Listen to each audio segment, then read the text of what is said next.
GST ಸರಳೀಕರಣ practically 2 ಸ್ಲ್ಯಾಬ್ಗಳು ಮಾತ್ರ ಇರ್ತವೆ. 7 ವಸ್ತುಗಳು ಸಿನ್ ಗೂಡ್ಸ್ ಅಂತ ಏನು ಕರೀತಾರೆ ಅವುಗಳನ್ನು 40% ಸ್ಲ್ಯಾಬಿಗೆ ಸೇರಿಸಿದ್ದಾರೆ.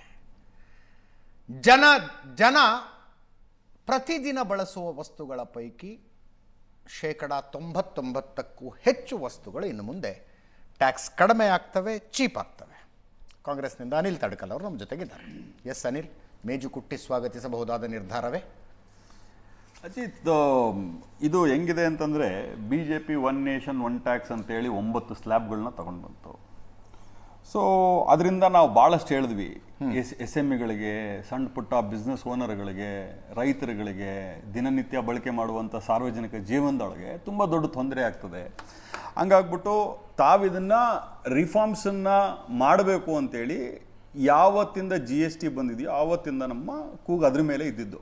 ಆಮೇಲೆ ನಾವು ಯಾವಾಗ GST ಡ್ರಾಫ್ಟ್ ಮಾಡಿದ್ವಿ, the entire GST draft was basically on one platform, that is the simplifying the taxation. ಅಂದರೆ ಗ್ಲೋಬಲ್ ಲೆವೆಲಿಗೆ ವಿ ಹ್ಯಾವ್. ಇಲ್ಲಿ ಭಾರತೀಯ ಜನತಾ ಪಾರ್ಟಿ ಅವರಿಗೆ ರಾಹುಲ್ ಗಾಂಧಿ ಅವರ ಹೇಳಿರುವಂಥ statement which is of tweet ಮಾಡಿದ್ದಾರೆ, ಪಾರ್ಲಿಮೆಂಟ್ ಒಳಗಳಿದ್ದಾರೆ, ಹೊರಗಡೆ ಹೇಳಿದ್ದಾರೆ. ಇದು ಯಾವಾಗಿಂದು ಅಂತಂದರೆ 18/10/2016 GST ಇಂಪ್ಲಿಮೆಂಟೆಡ್ ಇನ್ 2017. ಆವತ್ತಿಂದ ಹಿಡಿದು ಇವತ್ತಿನ ತನಕ just glance as the GST council begins today, I want to stress again that the cap of 18% on the GST rate is everyone's interest. This is what Rahul Gandhi has told. Today the interesting thing is, ಇವತ್ತು ಭಾಳ important ಸಂಗತಿ ಏನಂದರೆ, ಇವತ್ತು ರಾಹುಲ್ ಗಾಂಧಿ ಅವರು ಏನೇನು ಹೇಳ್ತಾ ಇದ್ದಾರೆ, ನರೇಂದ್ರ ಮೋದಿ ಅವರು ಅದನ್ನು ಕಳೆದ 11 ವರ್ಷಗಳಿಂದ ಮಾಡ್ತಾ ಬರ್ತಿದ್ದಾರೆ. It could be GST, it could be farm bill, ಎಲ್ಲ ತಗೊಳ್ತಾ ಹೋದ್ರೆ. ಇವತ್ತು ಕ್ವಶನ್ ಅದಲ್ಲ. ಕ್ವಶನ್ ಆಗಲೇ ಪ್ರಶಾಂತ್ ನಾಥ್ ಅವರು ಹೇಳ್ದಂಗೆ ಟೈಮಿಂಗ್ ಆಫ್ ಭಾರತೀಯ ಜನತಾ ಪಾರ್ಟಿ.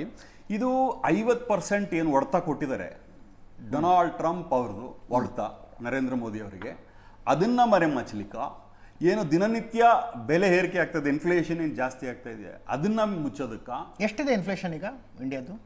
ಸರ್, ನೀವು ಇಟ್ ಡಿಪೆಂಡ್ಸ್ ಲೈಕ್ ಯಾವ ಪರ್ಟಿಕ್ಯುಲರ್ ಸೆಕ್ಟರ್ ಮಾತಾಡ್ತಿದ್ದೀರಿ ಅಂತ. For example, if you are generally talking about if you are earning as per the recent GDP growth 7.8% ತೋರಿಸಿರೋದವರು. ಏನು GDP ಗ್ರೋತ್ ಇನ್ಫ್ಲೇಷನ್ ಎಷ್ಟಿದೆ ಅಲ್ಲಿಗೆ ಬರ್ತಾ ಇದ್ದೀನಿ. GDP ಗ್ರೋತ್ 8% ತೋರಿಸಿದ್ದಾರೆ. ಲೆಟ್ ಮಿ ಇದನ್ನ ಮುಗಿಸ್ಬಿಡ್ತೀನಿ, ಅದಕ್ಕೆ ಬರ್ತೀನಿ. I answer to the question.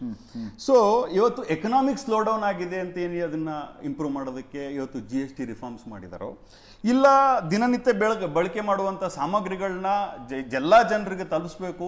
ಇವತ್ತು 50% US ನಮ್ಮ ಮೇಲೆ ಟ್ಯಾರಿಫ್ ಏರ್ ಕೂತ್ಕೊಂಡಿದೆ ಅಂತ ಹೇಳಿ ಡೊಮೆಸ್ಟಿಕ್ ಪ್ರಾಡಕ್ಟ್ನ ಪ್ರಮೋಟ್ ಮಾಡೋದಕ್ಕೆ ಭಾರತೀಯ ಜನತಾ ಪಾರ್ಟಿ ನರೇಂದ್ರ ಮೋದಿ ಅವರು ಮಾಡಿದಾರೋ, ಇಲ್ಲ ಬಿಹಾರ್ ಎಲೆಕ್ಷನ್ಸ್ ಇಟ್ಟುಕೊಂಡು ಮಾಡಿದಾರೋ, ಇಲ್ಲ ಇವೆಲ್ಲದನ್ನು ಸೇರ್ಕೊಂಡು ಮಾಡಿದಾರೋ, that is still we welcome GST reforms act ಅನ್ನ ತಗೊಂಡ್ಬಂದಿದ್ದಕ್ಕೆ. ಅದರಲ್ಲಿ coming back to your question which have raised, inflation ಎಷ್ಟಿದೆ?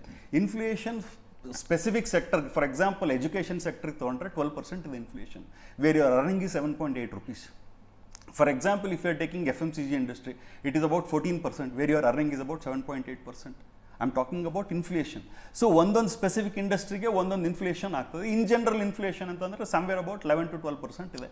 11 to 12% ಇದೆ ಇನ್ಫ್ಲೇಷನ್. ಅಲ್ಲ ಇರ್ಲಿ, ನಾನು ಹೇಳ್ತಿರೋದು, ಭಾರತೀಯ ಜನತಾ ಪಾರ್ಟಿ ಹೇಳ್ತಿರೋದು ಆ ಡೇಟಾ ಅಲ್ಲ. ಇವತ್ತು ಗವರ್ಮೆಂಟ್ ಆಫ್ ಇಂಡಿಯಾ ಡೇಟಾ ಏನ್ ಕೊಡುತ್ತಾ ಆ ಡೇಟಾ ಬಗ್ಗೆ ಎಷ್ಟಿದೆ BJP ಅವ್ರನ್ನ ಕೇಳಲ್ಲ, ಕೇಶವ್ ಅವ್ರು ಕೇಶವ್ ಆರ್ಥಿಕ ತಜ್ಞರು ಕೇಶವ್ ಅವ್ರನ್ನು ಕೇಳಕ್ ಹೋಗ್ಬಿಡಿ, just Google it. NITI Aayog report ಕೊಡುತ್ತೆ 8% ಇನ್ಫ್ಲೇಷನ್. ಅಲ್ಲಲ್ಲ, ಎಷ್ಟು ಸರ್?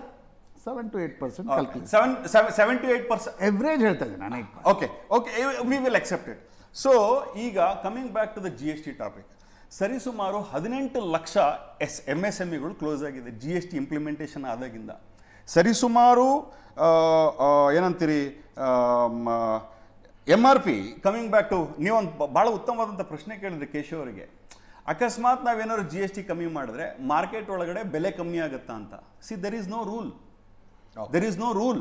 MRP ಕಮ್ಮಿ ಆಗಬೇಕು ಅಂತೇನಿಲ್ಲ. ಫಾರ್ ಎಕ್ಸಾಂಪಲ್, ಇವತ್ತೇನು ನಾನು 28 ರೂಪಾಯಿ ಕೊಟ್ಟಂತ ಪೇಸ್ಟ್ ತಗೊಂತಾ ಇದ್ದೀನಿ, ನಾಳೆ GST ಮೈನಸ್ ಮಾಡಿದ್ರೆ 28 ರೂಪಾಯಿನೇ ಆಗ್ಬೋದು. ಅದು need not to be GST ಅದಕ್ಕೆ 5% ಹಾಕಿದ್ರಲ್ಲಿ GST ನೇಲ್ ಹಾಕಿದ್ದಾರೆ ಅಂತ it does not mean. How does the government work on it is what it matters. ಈಗ ಫಾರ್ ಎಕ್ಸಾಂಪಲ್, ಅಬ್ಸಲ್ಯೂಟ್ಲಿ ಇಲ್ಲಿ ವಿಚಾರ ಏನು ಅಂತಂದ್ರೆ, state like Karnataka, which is paying 1 rupee and we are getting back 15 paisa. ಇವತ್ತು ಡೆವಲ್ಯೂಷನ್ನಲ್ಲಿ 2016 to 2021 14 finance ಕಮಿಷನ್ಗೆ ನಮಗೆ devolution ಇದ್ದಿದ್ದು 4.7%.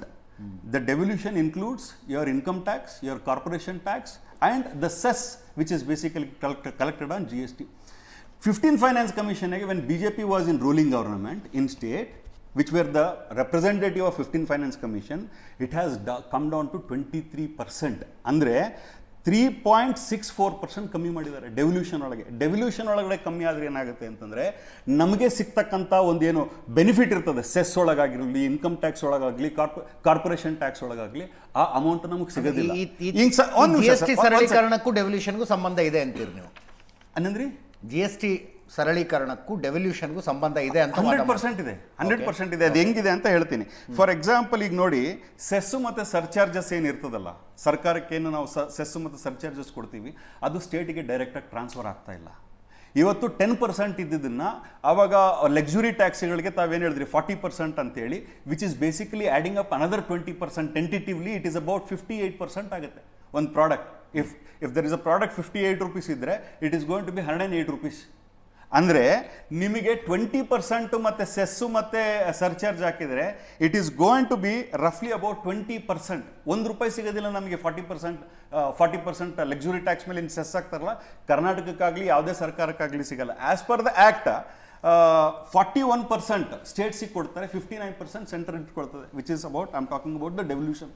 ಇವತ್ತು coming back to the state, somewhere about 12,000 crores 12,000 ಕೋಟಿ ನಮಗೆ ಲಾಸ್ ಆಗಿದೆ. ಯಾವುದರೊಳಗೆ?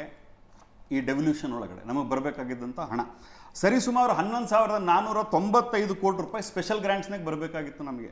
ಇದು ಬಿಟ್ಟು ನಮಗೆ ಬಜೆಟ್ನಾಗ ಅನೌನ್ಸ್ ಮಾಡಿದ್ದಂಥ 5,300 ಕೋಟಿ ಅಪ್ಪರ್ ಬದರ್ ಪ್ರಾಜೆಕ್ಟಲ್ಲಿ ಪ್ಲಸ್ 11,495 ಕೋಟಿ, together it is going to be about 17,000 crores ಇವತ್ತುವರೆಗೂ ನಮಗೆ ಕೊಟ್ಟಿಲ್ಲ.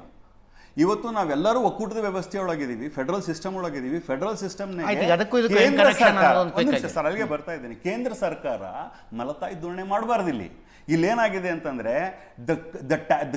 The states which are paying the highest tax to the country are getting the least. ನಾವು ₹1 ಕೊಟ್ಟರೆ 15 ಪೈಸೆ ಸಿಗುತ್ತೆ ನಮಗೆ. How are you going to survive? ನಮಗೆ ಸ್ಪೆಷಲ್ ಗ್ರಾಂಟ್ಸ್ ಇಲ್ಲ, ಡೆವಲ್ಯೂಷನ್ನಾಗಿಲ್ಲ, ಆಮೇಲೆ ಪಾರ್ಟಿಸಿಪೇಷನ್ ಇಲ್ಲ, ಯಾವುದ್ರಾಗೂ ಪಾರ್ಟಿಸಿಪೇಷನ್ ಇಲ್ಲ ಕೇಂದ್ರ ಸರ್ಕಾರದ್ದು. ಈ ಒಂದು MB ಪಾಟೀಲ್ ಅವರು ಒದ್ದಾಡಿ ಟ್ರೈ ಮಾಡಿ we are touching to 1 trillion economy in FDI. But ಅದಕ್ಕೂ ಸಹ ಭಾಳಷ್ಟು ಥ್ರೆಟನ್ ಇದೆ. ಸ್ಟೇಟಿಗೆ ನೀವು ಹೋಗಬೇಡಿ, ನೀವು ಗುಜರಾತಿಗೆ ಬಂತಂದ್ರೆ we will be able to give you ಸೆಂಟ್ರಲ್ನ ಸಪೋರ್ಟ್ ಕೊಡ್ತೀವಿ ಅಂತೇಳಿ. ಈ ಥರದ್ದು ಒಂದು ಆಗ್ಬಿಟ್ರೆ it is impossible to grow in federal ಸಿಸ್ಟಮ್ನಾಗ. ಯಾರು ಬೆಳೆಯೋಕ್ಕಾಗೋದಿಲ್ಲ. ಇವತ್ತು we welcome whatever the GST reforms has done, ಅದ್ರಾಗೇನು ಎರಡು ಪ್ರಶ್ನೆ ಇಲ್ಲ. ಬಟ್ ಇರುವಂಥ ಪ್ರಶ್ನೆ ಏನು ಅಂತಂದ್ರೆ ಭಾರತೀಯ ಜನತಾ ಪಾರ್ಟಿ ಇವತ್ತೇನು ಖುಷಿಯಾಗಿ ಹೇಳ್ತಾ ಇದಾರಲ್ಲ.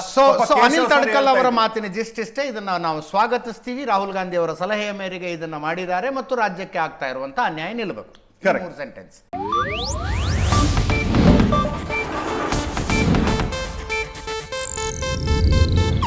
ಇದು ಏಷ್ಯಾನೆಟ್ ನ್ಯೂಸ್ ನೆಟ್ವರ್ಕ್ ಪ್ರಸ್ತುತಿ.